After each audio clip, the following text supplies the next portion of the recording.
Welcome back to the Ridiculous Faith Podcast, a space for real stories, real faith, and ridiculous hope. I'm your host, Sarah Ribicki. Today's conversation is one I've been holding with great care. My guest, Dr. Sharon Dippold, is a licensed psychotherapist, best-selling author, and foster care advocate.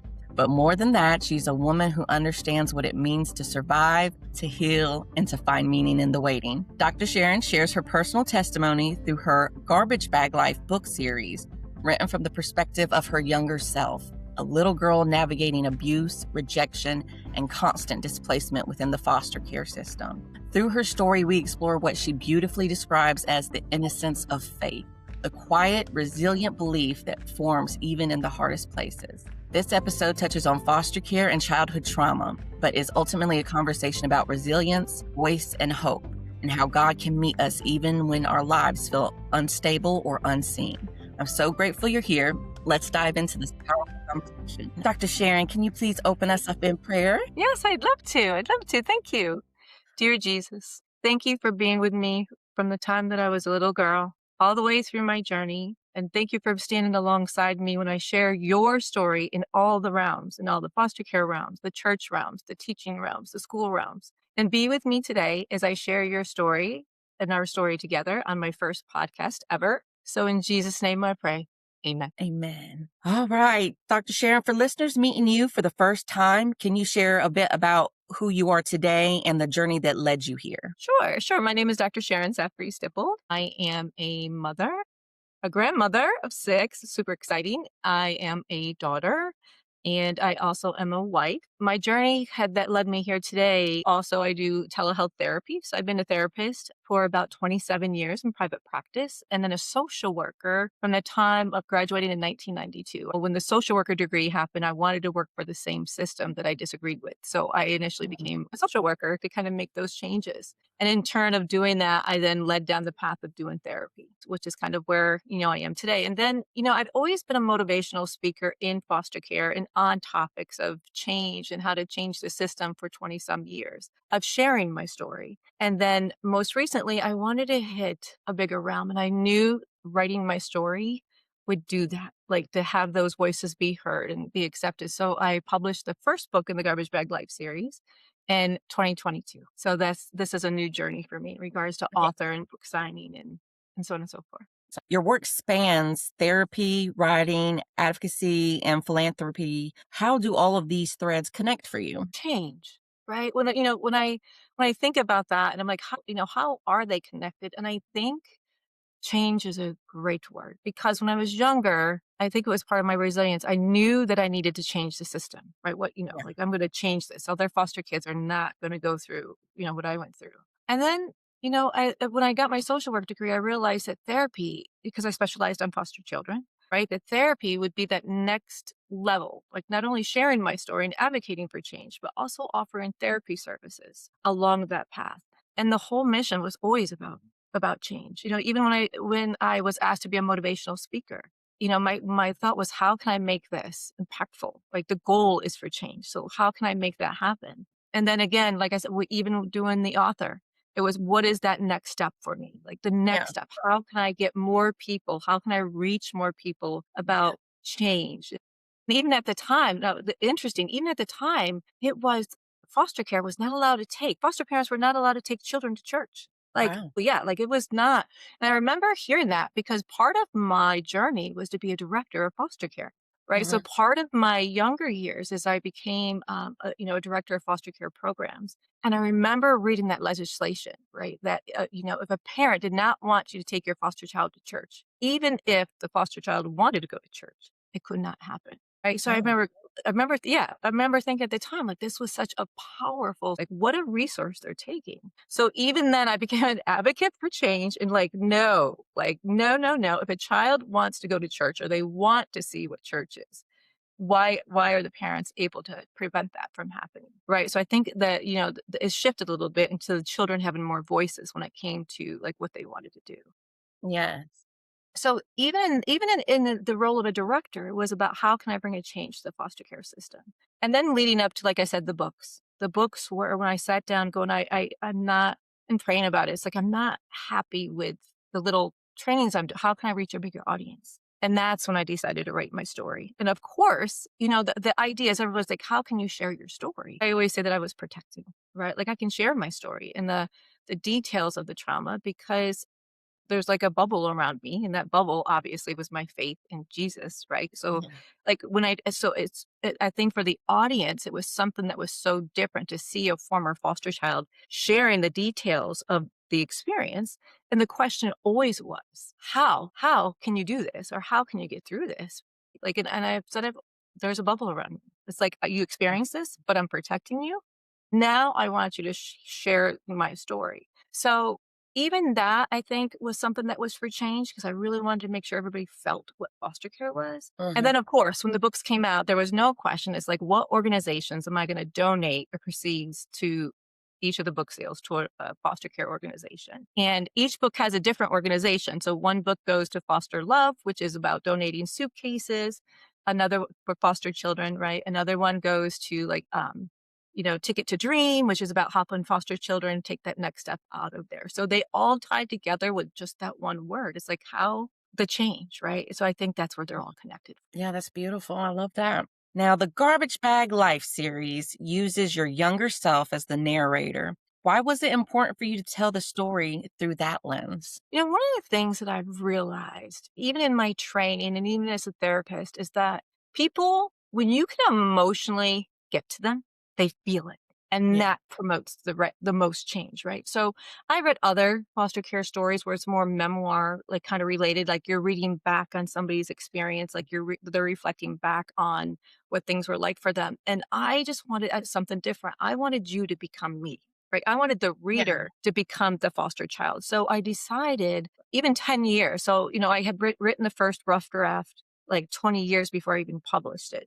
But I Oh, wow. remember saying, yeah. So I remember saying, even then, it's like, I want you to become the foster child. So that's why I wrote it like that. I wrote it that you grow up as one book leads to another book, which leads to another. You grow up with my younger self in foster care. You're in my head with me on all rounds, right? And my discoveries. And therefore, if you're feeling it, it leaves a lasting impact, right? It's Yeah. not just something you're reading, you're experiencing foster care with me. So therefore, that promotes the change. And Yeah. that's why I kind of wrote it in I wrote it like a lot of people are like, this reads like a novel. Like, and it really does. And that's how I wrote it, right? That it does read like a novel. Like if I'm hiding in the sluice fort, you're hiding in the sluice fort with me, feeling the Yeah. water on your feet.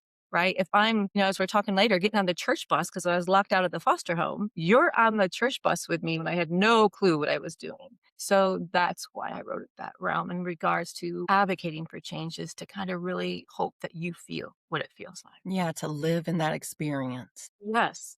Yep. Yes. And in the beginning of all my books, I make a very important point for safety because you're living through the traumas with me. So like the first page in every book is here are all the hotlines. Like here's the mental health Mhm. numbers, here's suicide numbers, here's trafficking numbers, here's sexual abuse numbers. If you have any trauma history, please read the books with caution. Make sure that that you have a church or a safety network or somebody set up so it doesn't re-trigger you. Because I don't want that to happen. Right? Right. That goes against the whole process of change. But Yes. yeah, that's why I kind of wrote those along that way. You have to do that these days because the enemy has been at work in a lot of Oh, people's lives and so yes. much drama. Yeah, absolutely. And the enemy, and my daughter said it great. She goes, Mom, the enemy is going to try for these books not to get published. She said they're going to do whatever they can do. The enemy is going to do whatever he can do to make it happen. And I'm like, that's a great point, Jessica. I never thought about it because, one of the things I've always, and I actually say this right in trainings, in our world of social work or in any public realm before, right? That when you do a presentation, you don't bring in religion, right? You're not going to go do a presentation for judges and attorneys and social workers and community members and talk about religion or faith, actually. And my whole joke when I'm doing my trainings, because everybody asks, how did you get through it? And my response is Jesus. And everybody goes Yes. quiet, right? And I'm like, he's smarter than everybody in this room. This is what I like to tell everybody in the training. I'm like, he is smarter than everybody in this room because you want me to come, you want me to share my story. Well, guess what? He's part of my story. So he has Yep. found a vessel to share his message in realms that where it's not kind of welcomed so much. Yeah. But we have to let our Jesus light shine. Absolutely. Absolutely. Now, many people don't realize what it means when children carry their lives in garbage bags. What do you wish more people understood about that experience? So I have a little fun challenge for everybody. Yes. Garbage bag practice, and actually my dissertation in my PhD program was to interview women all over the United States that had moved in garbage bags. Right. The garbage bag practice has been happening since the start of time. Think about this. It's been happening since the start of time. Here we are in 2026, and it's still happening. So my research looked at and interviewed women what it felt like to move in garbage bags. Because we all know what garbage bags are for. You don't have to be a 3-year-old to know what a garbage bag is for. You see it by the road. You throw your dirty stuff in there. You throw your food, Yeah. right? But that's how foster children are moved, and they're still moved in garbage bags today. Right. So that's where the garbage bag series came from. I remember carrying my garbage bag behind me. The women that I interviewed, there was one woman who was 60 years old. She found her grandmother's journal, who is no longer even with us. And she read in her grandmother's journal in like 20s and 30s how she felt moving in garbage bags. Right. Mm, And the key is that we all know what it's like to move. Well, we don't, if we don't know, think about it for a second, right? Like sit and think that the next time you go on vacations, don't take luggage, take garbage bags. Can you imagine putting your garbage bag on one of those belts for check-in as you're traveling? They would look at you like, what? what? Yeah, what are you doing? But that's what foster children do, right? We're moving Yeah. from one place to another and we're carrying garbage bags with us. So I did a training one time and I had a gentleman come up. His name is Bruce, amazing man. He kind of has been my partner for years. And I kind of shared this story. And then I noticed Bruce was carrying garbage bags to all of his meetings. And I'm like, Bruce, what are you doing? He goes, I'm carrying my garbage bag for a month. Every court meeting, he replaced his briefcase with a garbage bag. Mm. And he had a tag on it when people are like, what are you doing? He goes, well, this is how foster children do. Oh, Right. So whenever I do like a training, I ask them, my thing to you, I ask them to do the garbage bag challenge. And everybody's like, what? Right. I'm like, I said, for the next 2 weeks, when you go to a meeting, take a garbage bag. Take your yeah. stuff into a garbage bag instead.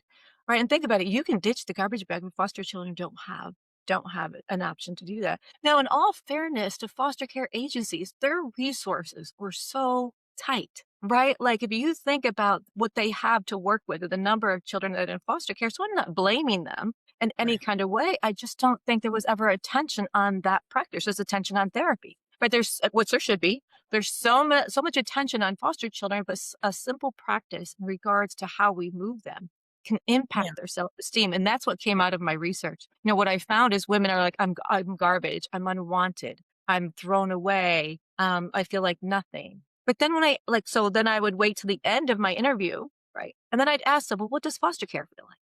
Do you know that it aligned perfectly? Like they had no idea that I was doing it.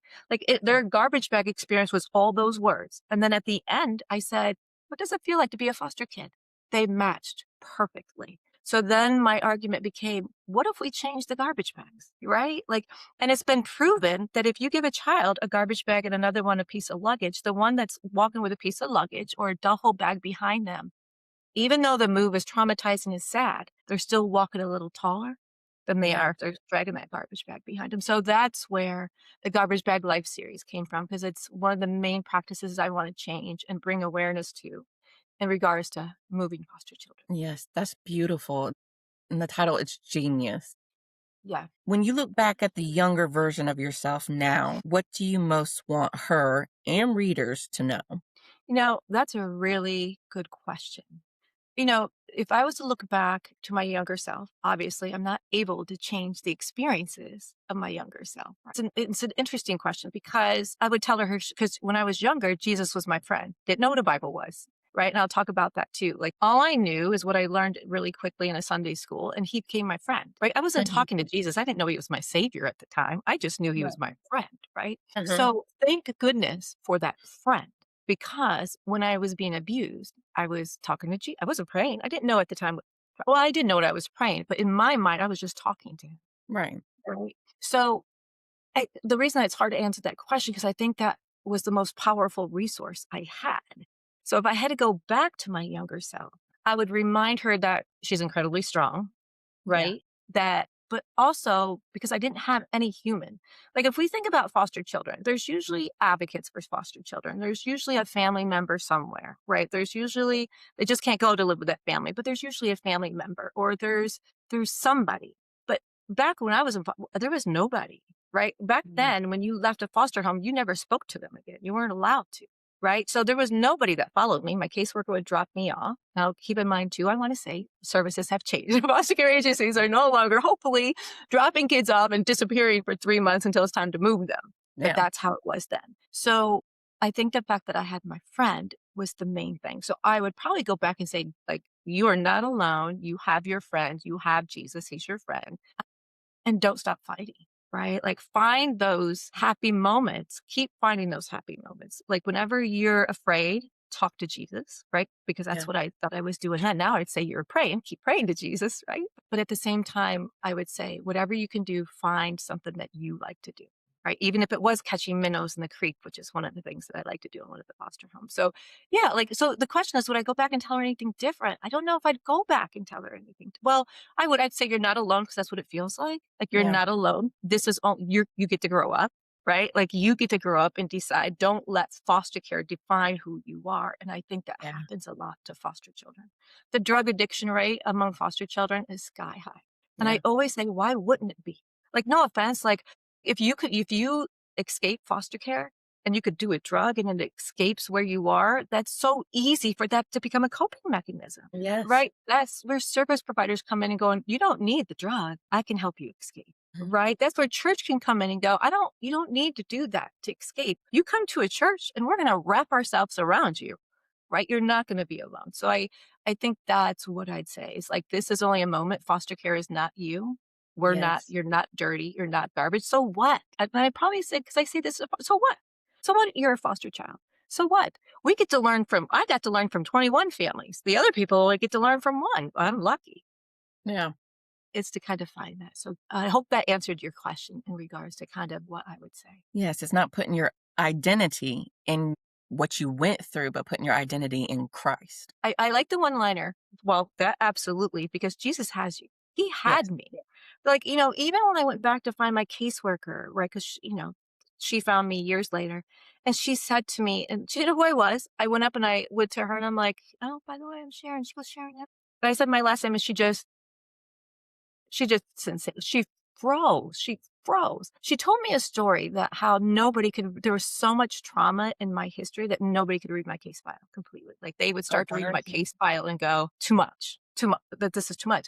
And she said the same thing. And my answer is always the same. She said, how were you? Because what she didn't know at the time is I was a director of a foster care agency and she was a county worker and I was trying to get some of her foster homes for the kids in my agency. So we were at that professional level. Yeah. And she's like, how did you get here? My response was, Jesus. And she just Yeah. looked at me and she's like, what? So yes, it really is like you are not that unwanted child. It doesn't even have to do with foster care. I say that you are you, right? It doesn't mean that if you're in foster care that you're unwanted or damaged. So what?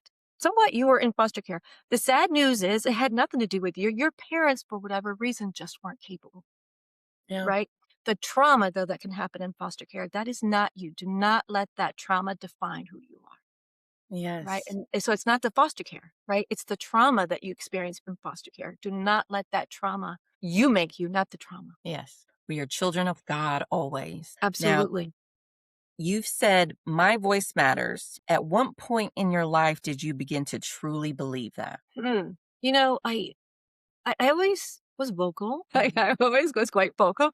I didn't have but I think the first time I advocated for myself was what I found is that when I kind of left foster care, right, and was amazingly found this wonderful, wonderful foster family at the age of 15 who became my mom and dad, right? Yeah. Like brave people. Oh my goodness, brave. She was brave. She was only like 23. I don't know what she was doing, taking a teenager. Like she was. I always laugh still to this. But I got placed with a nice family, and even though I was with this wonderful family for a couple of years, I still found my first relationship was domestic violence. Yeah. Right. And I think that's the other thing. I think that it's so easy for foster children who grew up in trauma and violence and abuse. Our rubber band is stretched. We have a bigger tolerance for that in relationships, right? Yeah. Because compared to somebody who has not experienced that, They're like, I'm not doing this. But if you take a foster child who's experienced, it's like, oh, okay, so I'm kind of used to this world. Like, all right, Yeah. I think I found my voice the first time when I left that. I was like, and you know what was interesting is when I left that, guess where I was throwing my items in? A A garbage. garbage bag. And I remember catching because I wanted to get out quick, right? So Yeah. it was like I was throwing my items in a garbage bag and I stopped and I'm like, what? No, no, I'm not doing this. And so I literally threw my stuff in boxes, and kind of left that relationship. Again, it was very young. And then I realized I'm like, wait a minute, no, I'm not, that's not okay. And I had to spend some time with myself to realign my rubber band. It's like, no, I need another one. Like those are not going to be my boundaries. And I did a lot of praying and like I had to do a lot of research in regards to what are healthy boundaries? Because mine Yeah. are skewed. Right. So yeah, again, even that, I was like, pray, pray, pray, pray, pray. And it was like, and I remember still talking. I'm like, I need to leave this, but I don't want to. Huh. Right. Like I need to leave this. So that's that was the first time that I really kind of felt my voice in that realm. And then I think the first time I did a training when it came to like, okay, wait a minute. Like, and I remember because my first training, everybody, like when somebody shares their story, your first instinct is to look down because you're most like embarrassed for them. You're like, ooh, right. And everybody in my training was kind of, when they realized it was my story at the end, everybody was looking down. And I'm like, they're uncomfortable. And I'm like, no, no, no, look up at me. I'm like, no, please be comfortable. Ask me questions. This is the time I'm protected. Like Jesus, this is how I describe this. I'm like, it's almost like Jesus said to me, we all know Jesus does not allow children to go through situations like that. He would never allow that. And I always say, but sadly, he's not the only one at work, Yeah. right? The enemy would. And I always say, it's like Jesus said, oh, you're going through this.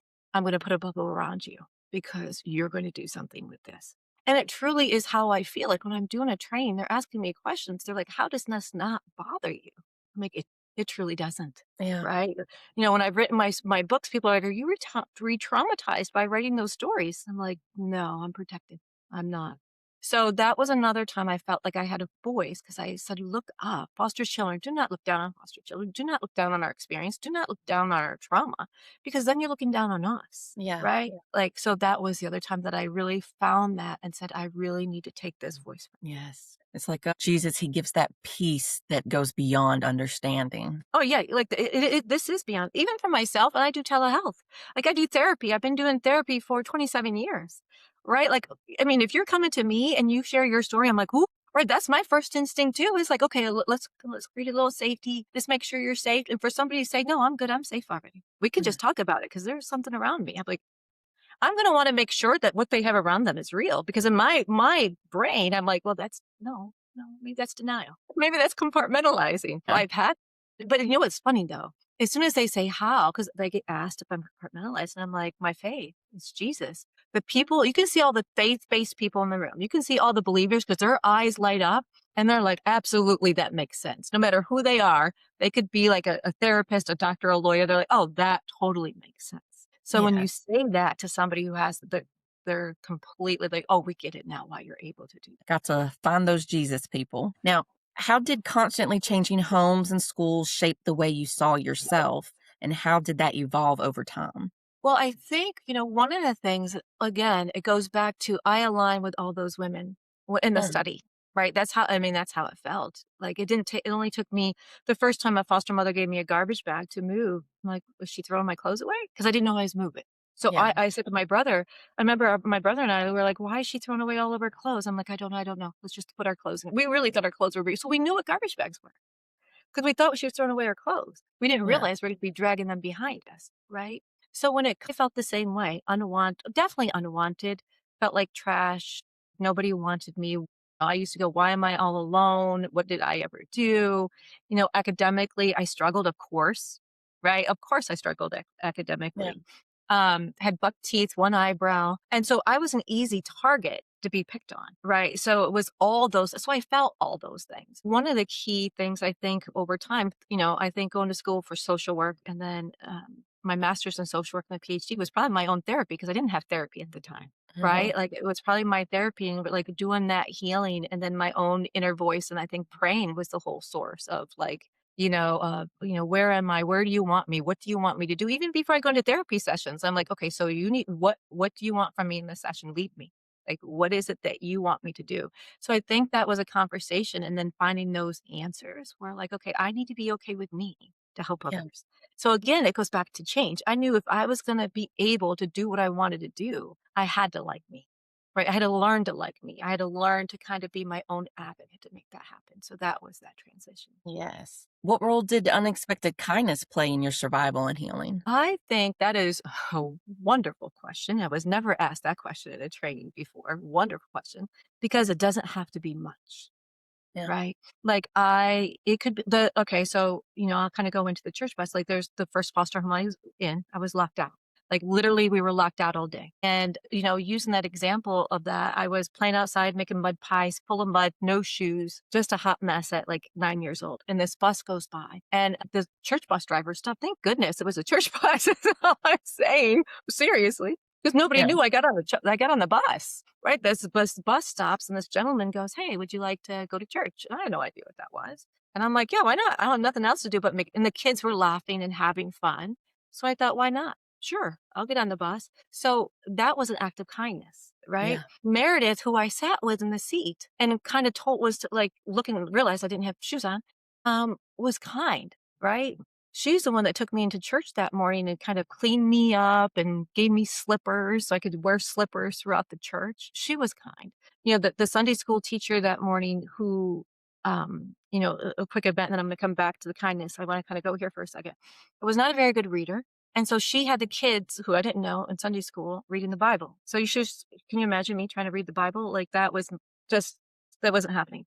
So of Yeah. course kids started laughing. Can be kids. So I remember going over and sitting at this desk and my head was down and I was crying and she comes over and I look up and my safe person and my foster father was a wonderful man. I spent all my time in the garage with him, helping him paint cars and do cars. He was the only kind soul, right? And I look up and I'm staring at this picture and I'm like, "Who's that?" And she goes, "Do you know him?" And my joke is, "Yeah, I think daddy fixed his car." I think my daddy worked on his car. She goes, "Maybe, honey, but I don't think Jesus has a car." And I'm like, "Well, who's Jesus?" Right. And then she taught me to pray. And she's like, "If you believe in him, he'll be with you forever, no matter what." I'm like, "What? Like, why that's silly. Like, why would like, where is he? I want to see him." She's like, "Honey," and then she went through the whole thing. That was an act of kindness, right? Yes. Teachers were an act of kindness. I had a teacher who gave me a birthday because I didn't know when my birthday was. And I, to this day, we go, why didn't she just look in my records? And the only thing I could think is that she wanted me to have a birthday the next day, right? Which was in September 19th, because my birthday was, I learned years later, was in February. So she threw me a birthday party the next day. And I didn't even know what my birthday was, right? And she had one. So I think that it doesn't take much for somebody to do an act of kindness, no matter who you are. Right, especially with a child, they're not gonna trust you. Right, I always say sometimes with children that they're hard to trust you. When Meredith was doing this act of kindness with me, I was horrible at school, and I remembered when we, I remember when we arrived at the church, it looked like a math building. Seriously, my thought I got on a bus to go do math. I was devastated. I was shaking. I was like, "Get me off this. This is school. They're gonna think I'm dumb," right? And it was her act of kindness to go, "Honey, it's not a math building." Right? Like, this is kind of where we're going, and then her educating me on all those things, and even on the bus home, she goes, "How did you feel about meeting Jesus?" And I'm like, "It was weird." That's what I said. I feel like it's weird. She goes, I'm like, "How can you pray to the clouds?" And she kind of was like, "Honey, you have faith, and he's in heaven, and this was what heaven is." And I remember that day, she goes, "Why don't you do this? Why don't you pray to Jesus? You learned it and like, did you learn it?" I'm like, "Yeah." She goes, "Just kind of pray." And so this prayer has taken me through my entire life. It's a funny 9-year-old faith by innocent story. Remember I shared I had buck teeth and one eyebrow and kids made fun of me and the whole thing. So I sat there and I'm like, "Okay, Jesus, let's make a deal. All right, let's make a deal." I'm like, "I will believe in you forever. I will talk to you forever if you give me two eyebrows, straight teeth, make me pretty because all the kids think I'm ugly, right?" And at the time, a car went by with a family. And I'm like, "Give me one of those. You give me one of those, and I'll believe in you for the rest of my life, no matter what anybody says." And I get done, and I didn't realize I was whispering, and I look at her, and her act of kindness was just reaching out, grabbing my hand. She goes, "That's the most beautiful prayer I've ever heard, honey." Mm. Right? But it's the Yeah. innocence, right? It was the innocence that kind of go along. So I think anybody can do an act of kindness. It doesn't make a Yeah. difference who you are. You can be in a grocery store. right? Like you can be anywhere. So I think those make a huge difference for children. Yes, I agree. Now, in seasons marked by abuse, rejection, and instability, what helps you keep going? Jesus. Jesus. Jesus, my friend. Like literally, I would pray in the closets. I would pray when there was sexual abuse going on. Like I was never in my head, I was always with him, right? Like, so that was the key of, I think, anything. And, that it's funny because I had a colleague of mine who's not a believer told me, well, what you were doing with this was disassociating and you didn't realize it. Yeah, okay. Okay. And what my response was, oh, well, that was the best disassociating I've ever done. So I'm going to teach people how to do that. Right. That was the response. Well, you're disassociating. You didn't know that. But I think, again, being in those places and, because at the time I didn't know how to use one-liners. I didn't know how to use, this isn't my forever life, because that was my life. As a child, you can't picture yourself as an adult. Right? Yeah. I wasn't able to use that this will soon be over, or it's not, because I didn't believe that. Right. So the only thing that I had was, what can I hold on to? Right. And well, besides Jesus was the main one. And also too, I always tell foster parents, give foster children something to be responsible for, no matter how loving your home. Because I found that I became a protector. So I was a protector of my brother Curtis, and that carried a lot of energy. So no matter what abuse was happening to me, I had to protect him. Right. Yeah. And then when we were separated a couple years later, the system separated us, then I'd find other foster children in other homes that I felt like I needed to protect. Right. So I think those two things became a major thing for me in regards to keep me going, because I can't fall apart because I have to protect them. Right. You have a duty then. Yes, as a purpose. How has faith or faith adjacent hope intersected with your healing journey, even if it wasn't always clear or linear? Well, when you've kind of heard me talk about the innocence of my younger, I had no idea what that was. When I was younger, it was just the total innocence of kind of having that, which carried me through many things, and then obviously when I remember that was which is interesting with my story, is I was in 21 different foster homes. Right? Mhm. So that was the first one. And then I didn't experience church at any other foster homes because nobody went, right? So it wasn't until, but I still kept talking, right? I can remember a dark side to my life story. I can remember when the system put me back to live with my birth mother for a period of 6 months. To this day, I know she was doing enemy work. Okay. At the time, I didn't know because I remember she called it black magic.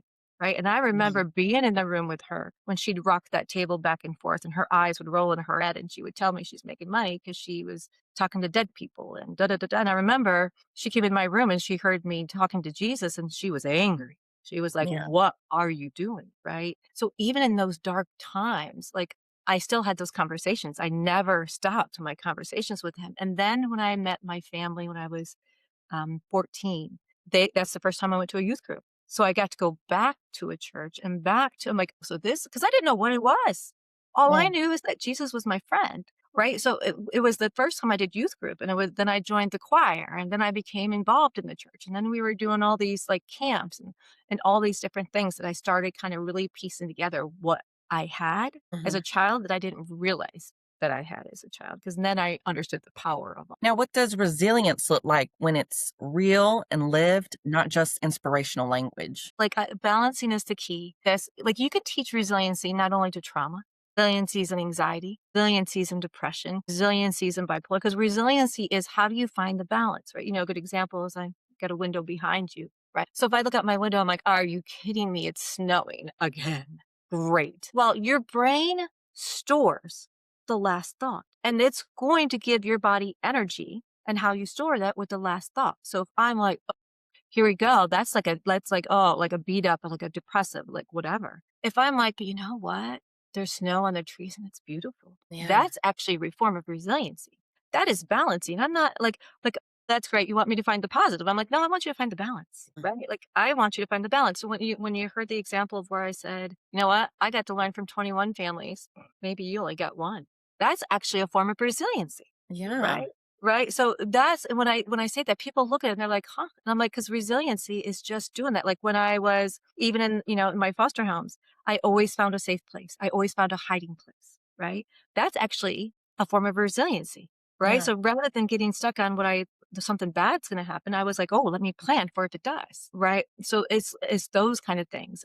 regarding to how to find the resiliency, because resiliency can be in anything, trauma, right? How do you reframe something that was traumatic? How do you take that same experience, which I did, right? Because what do you hear me say? What I said was like, okay, so this happened and Jesus put a bubble around me because I'm supposed to do something with this. It's just not Yeah. my story. We're like, oh, it's not just my story. You can't hear my story without it being his story. Right. They're aligned, right? So that's actually a form of resiliency. So that's what I teach everybody. I teach it to foster children. Like when I work with them, right? And I'm like, okay, what is it that you get that nobody else does? They're like, what? I don't have a mom and dad. I'm like, I know. But what do you have that other kids don't have? You know? So that's kind of in regards to resiliency. Yes. That's so And good. clearly we know that faith is a huge part of that. The whole if you look at faith, it's about resiliency. You are not alone. Like all of the Yeah. songs, I am with you, right? Like I'm behind that sofa.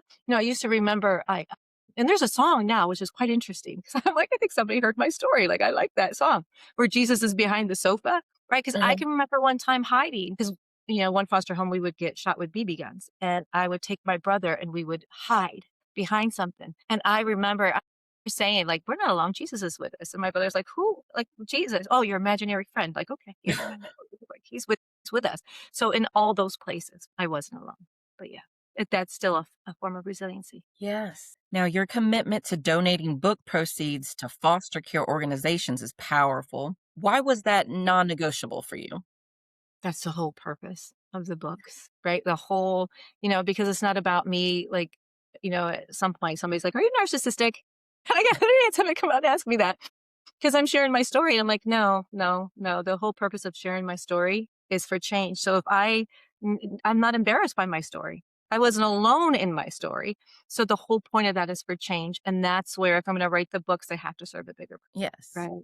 And I remember at one point, the first story I wrote, I had an editor helping me. Actually, my professional editor, let me clarify. My professional editor, whose name is Judy, is magnificent. Magnificent. She is wonderful.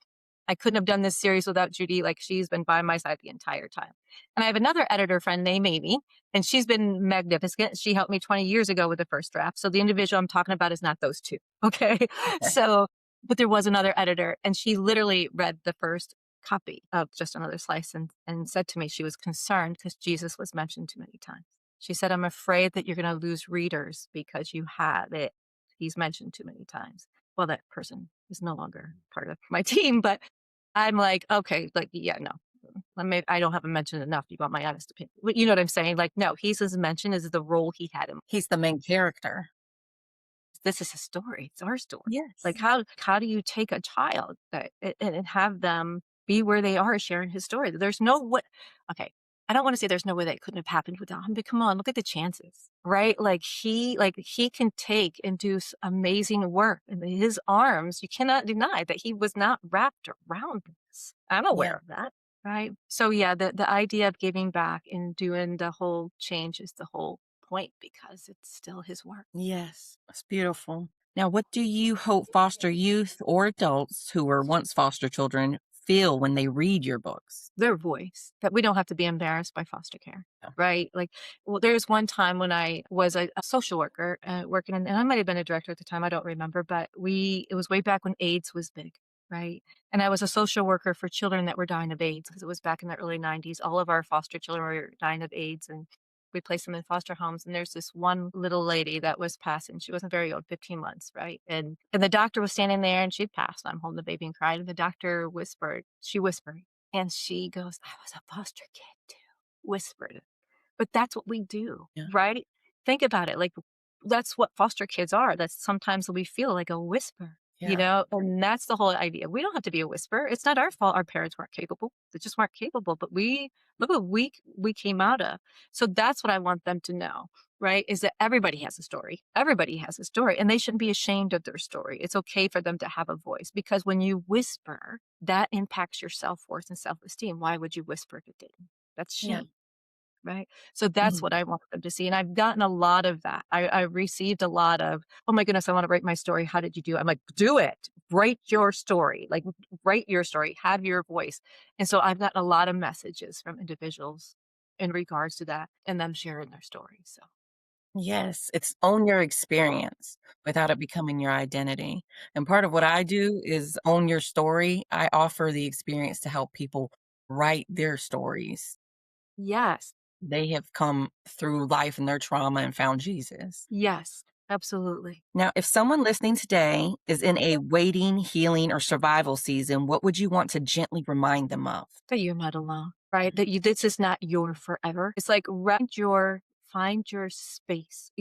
This is only a moment. You can change you. Now, if we're talking children, so I'm gonna separate, right? If it's adults and they're in the healing, I'm like, you are not alone. And if you feel like you're alone, there is a church family waiting for you somewhere because you are not alone, right? Like, don't be afraid. Don't be ashamed to say, I'm struggling with this, or I'm having a hard Yes. time with this, or I'm struggling with depression, or why am I having these thoughts? There is somebody out there for everybody, right? Don't be afraid to kind of find that. And if you really feel like you have no direction, there's even for people that are in crisis mental health wise, there's like the new 988 number, which is where you can have instant connection to a therapist, Mhm. right? You can have an instant connection to that. If you're to walk into a church on a Sunday morning and go, hey, you do the welcome, like, welcome to our church. If you are to say, I need to talk to somebody right away, you're getting that person Mhm. immediately right there. So there is something there for everybody. In regards to children, I say the same thing though. Foster care has changed, right? Mhm. You don't have to be afraid to tell somebody that you're being hurt. You don't have to be afraid to say, this doesn't feel good to be here. You don't have to be afraid to say, I want to go to church. I want to do this. I want to do that. The key though is not being afraid, not being ashamed, because shame is what holds you back, right? They kind of go hand in hand. Being Yeah. embarrassed, feeling ashamed, that's gonna stop you from doing that, and so that's the key. Yes. Now, how can listeners support foster care awareness in meaningful, tangible ways? Oh, so many ways. I'm excited about this question. Well, first of all, there's so if you if you want to, like, if you can, call your local foster care agencies and ask that question. What Okay. can we do? Right. I am a big advocate, obviously, to, call your agencies and say, "How can we donate duffel bags? How can we donate luggage? How can we help you stop moving children in foster care with garbage bags?" Right? Excuse me. And Yeah. the other thing that people aren't aware of is something called CASA, Court Appointed Special Advocates.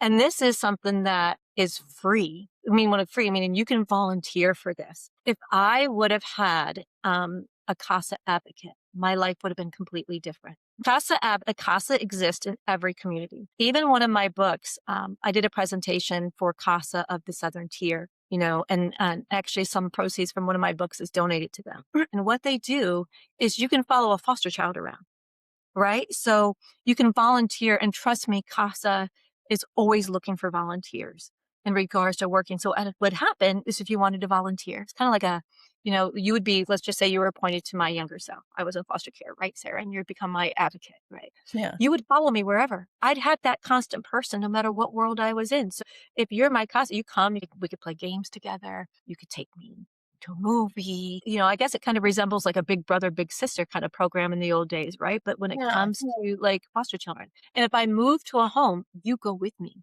You're Mm. my constant. If I change caseworkers, you're still with me.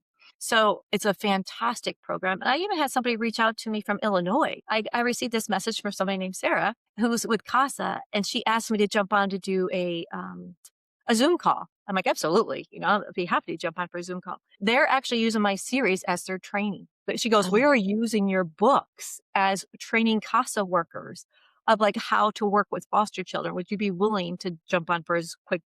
Everybody wants. I'm like, absolutely. I'd be happy to jump on for a quick Zoom call. But CASA is an amazing program. If you find that you don't have the time for that, if you call and say, or even call organizations like Foster Love, Ticket to Dream, there's so many foster care agencies that already have their legal things set up for fundraising. If you were to call them and say, can I do a bowl-a-thon and donate the money to you? They would be all on board for that.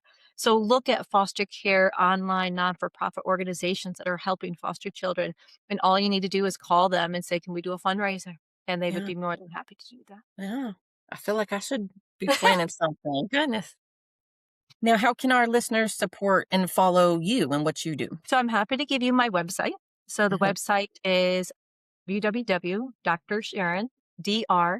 Sharon, ZD.com. And everything's on there. Yep, everything is on there. All of the books are on Amazon, and they're on all the different platforms in regards to my story. And I'm going to put those in the show notes, as well as I'm going to link them on my resource page on my website, ridiculous.com. Thank you. I appreciate that. That's awesome. Thank you. Dr. Sharon, please close us in prayer. Thank you. Dear Jesus, thank you for being with me during this episode of my very first podcast, sharing your story with my story. Thank you for all the blessings you've given me, including my children and grandchildren. And thank you for giving me the strength and the power and protecting me to share your story. Thank you in Jesus' name. Amen. Amen. Dr. Sharon, thank you so much for sharing your story with such honesty, courage, and grace. Your willingness to give voice to your younger self and to children who are still walking similar paths is truly powerful. Friends, if today's episode resonated with you, whether because of your own story, your heart for foster care, or your journey toward healing, I encourage you to check out Dr. Sharon's website and her book series, Garbage Bag Life.